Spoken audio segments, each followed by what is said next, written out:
John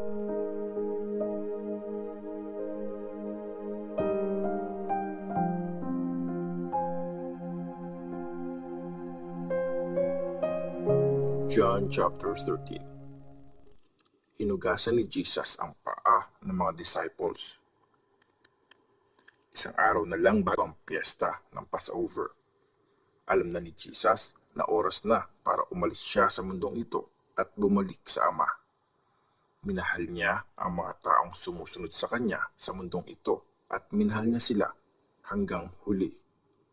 Magdi-dinner na sina Jesus at ang mga disciples niya nung nilagay ng devil sa isip ni Judas Iscariot na anak ni Simon ang traidorin si Jesus. Alam ni Jesus na binigay sa kanya ng Ama ang lahat ng kapangyarihan. Alam niyang galing siya sa Diyos at babalik siya sa Diyos. So, tumayo siya. Hinubad ang kanyang panlabas sa damit at naglagay ng towel sa bewang niya. Naglagay siya ng tubig sa palanggana at nagsimulang hugasan ang paa ng mga disciples. Tapos, pinunasan niya ng towel ang mga paa nila. Nung si Simon Peter na ang huhugasan niya ng paa, sinabi nito sa kanya, "Lord, bakit niyo huhugasan ang mga paa ko?" Sumagot si Jesus, "Di mo naiintindihan ang ginagawa ko ngayon, pero maiintindihan mo rin ito pagkatapos." Sinabi ni Peter, "Wag niyo pong hugasan ang paa ko. Kung di ko huhugasan ang paa mo, di na kita magiging disciple." Sagot ni Jesus sa kanya. Sabi ni Peter, "Lord, wag lang po ang paa ko ang hugasan niyo. Hugasan niyo na din pati mga kamay at ulo ko." Sinabi ni Jesus, "Malinis na ang mga taong naligo na at ang paa na lang nila ang kailangang hugasan. Malinis na kayong lahat except sa isa." Alam na ni Jesus kung sino ang magtatraidor sa kanya. Kaya sinabi niyang malinis na kayong lahat except sa isa. After hugasan ni Jesus ang mga paa nila, sinuot niya uli ang damit niya at bumalik sa pwesto niya sa table. Tanong ni Jesus, "Naiintindihan niyo ba kung anong ginawa ko sa inyo? Tinatawag niyo akong teacher at Lord at tama lang na gawin niyo yon kasi ako talaga yon. Kung ako mismo na Lord at teacher niyo ay hinugasan ang mga paa niyo, dapat niyo ring hugasan ang paa ng bawat isa. Nagbigay na ako ng example sa inyo para gawin niyo din ang ginawa ko. Tandaan niyo, walang tauhan na mas magaling pa sa amo niya at walang messenger ang mas mataas pa kaysa sa nagpadala sa kanya. Kung alam niyo na ang mga to, pinagpala kayo mga gumagawa nito. Hindi kayong lahat ang tinutukoy ko. Kilala ko ang mga pinili ko, pero kailangan din matupad ang sinasabi sa Scripture. Ang taong kasama kong kumain ang nagtraidor sa akin.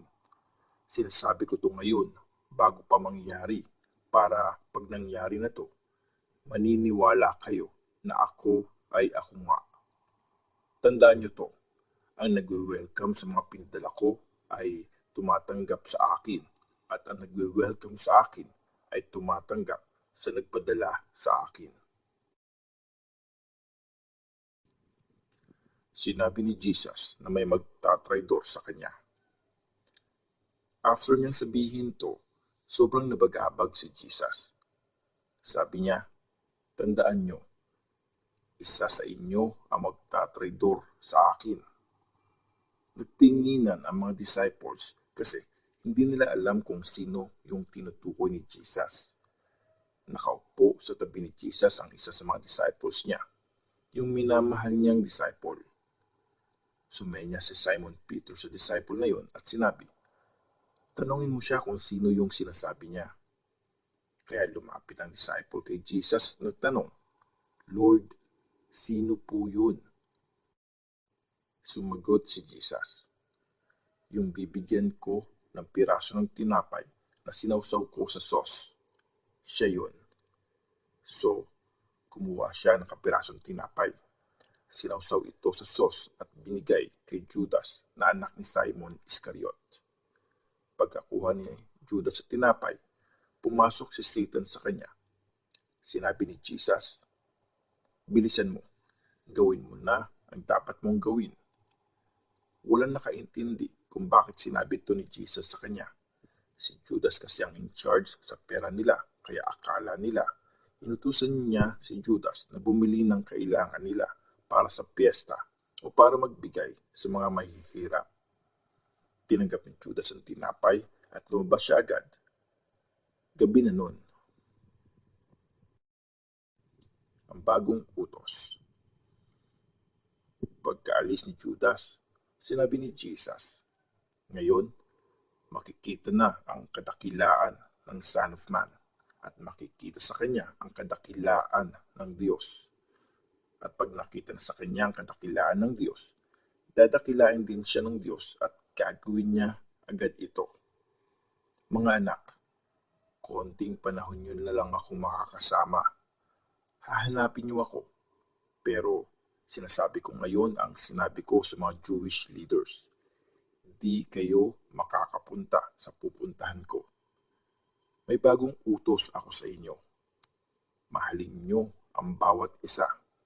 Dapat niyong mahalin ang bawat isa gaya ng pagmamahal ko sa inyo. Kung mamahalin niyo ang bawat isa, malalaman ng mga tao na disciples ko kayo." Ang pagdi-deny ni Peter. Tinanong siya ni Simon Peter, "Lord, saan po kayo pupunta?" Sumagot si Jesus, "Sa ngayon, hindi ka makakasunod sa pupuntahan ko, pero makakasunod ka pagkatapos." Tanong ni Peter, "Lord, bakit di ako pwede sumunod ngayon? Ready akong mamatay para sa iyo." Sumagot si Jesus, "Handa ka ba talagang mamatay para sa akin? Tandaan mo, bago tumilaok ang manok, 3 beses mong i-deny na kilala mo ako."